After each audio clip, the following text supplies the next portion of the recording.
We chose basketball as the motor skill and had the learner focus on improving three fundamentals such as dribbling, passing, and shooting, which will be shown in the next few clips. The level of expertise is for an intermediate player.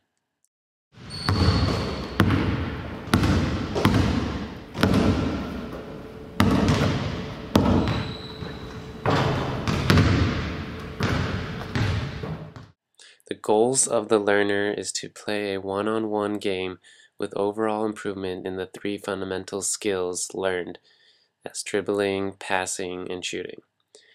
Learner will also be able to ask the coach questions to facilitate self-controlled feedback learning and therefore optimize their own learning experience. Self-controlled feedback has been shown in research to be the best for learning because the learner is asking questions that they need answered, which in turn allows them to focus more on intrinsic feedback instead of the coach giving continuous augmented feedback, which is unnecessary and bad for learning. The last goal is for the learner to develop trial and error learning.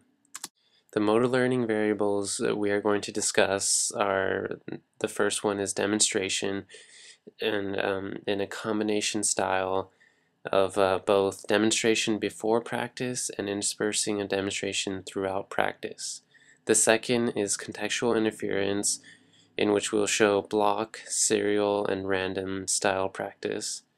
Lastly, we'll show feedback as specifically in the knowledge of results, such as the summary technique, the bandwidth technique, and the self-controlled feedback.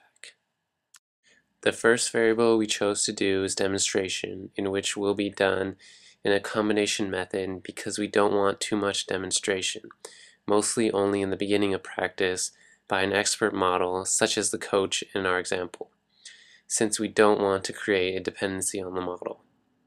We are implementing demonstration more so at the beginning of practice because this way we can create the most effective learning situation and reinforce representation and memory, which will be more focused on trial and error for the learner towards the end of practice.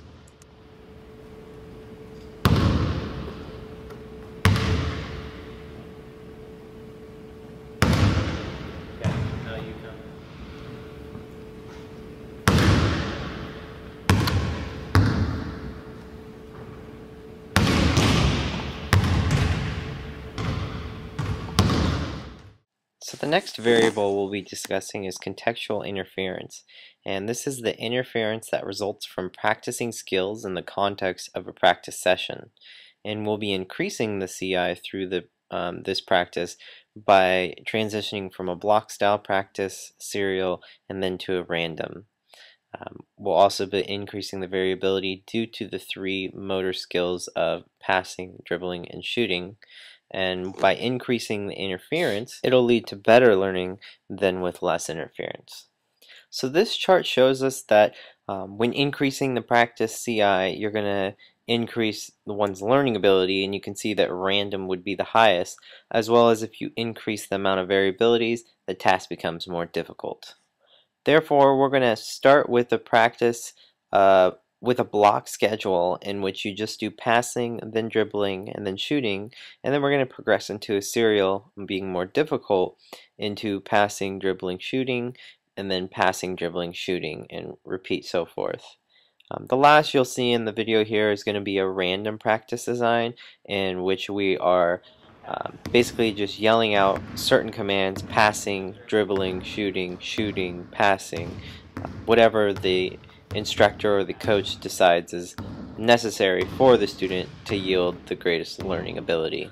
Also keep in mind that throughout these drills and these style practices, demonstration is done beforehand to have the greatest effect on the learning ability.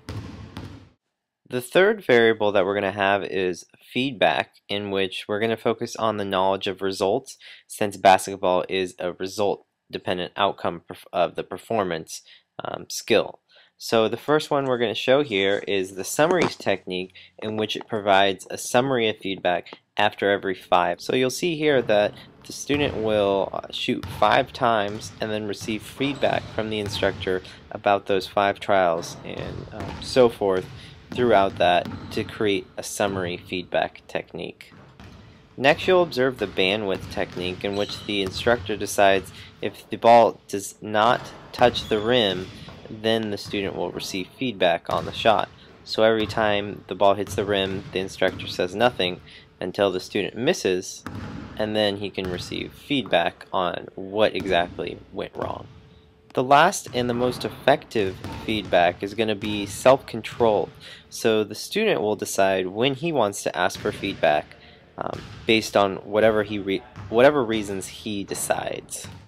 So we will assess learning through result dependency, in which we will administer retention tests 10 minutes and 48 hours after these skills have been taught through these variables.